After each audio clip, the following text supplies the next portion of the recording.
Mana bulak mantılı çıktı. Mana şunday yumuşak mana. Bularga şu sümeyimizden bir kümüç. Büyütümüz kümüç.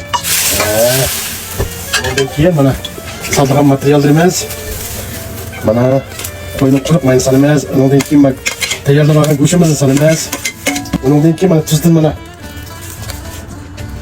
6 gram atraf tuz solamiz. Undan keyin mana kebab uchun talqin mana. Kebab uchun talqindan bir qo'sh solamiz. Nəhayət quşbıraq bilin yaxşı çıxdı. Endi bunaqa toz, kebab uchun talqini go'sht, quruq maylarimizni chalab oldik. Endi buni shunday elishtiramiz mashallah. Misha halatda shunda elishtirib buni. Mana. O'xshagan bir jusiy qilishimiz bo'ldi-da bu mana.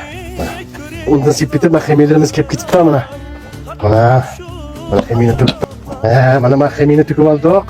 Mana endi bunga o'sha yemekliklar sudasidan mana 5 gram.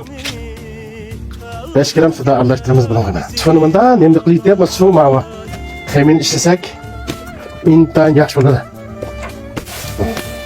Mana. İşleyemiz, undan sepetimiz tek-tepiga. Bunda ishlab qana.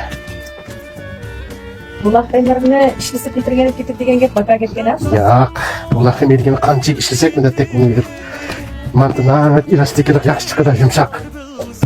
Sudani berib ishlab oldik, endi mantini qo'yishga boshlaymiz mana. Mana bunda ishlab mana. Taz ishlab mantini.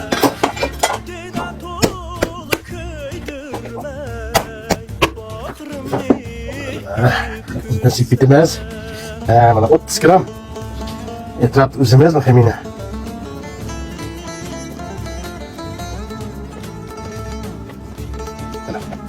Ne? Tüküşünü başlayıp kettik mana. Kızımın obdan selep bunga.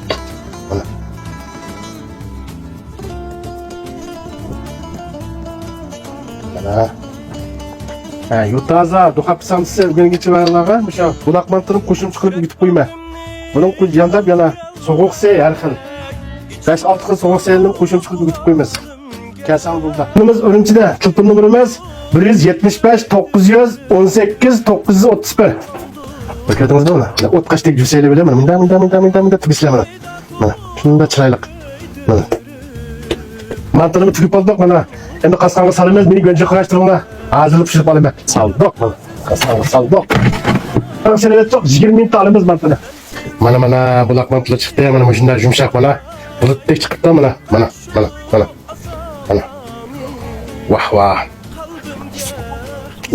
Vah. Alamet çıktı mana.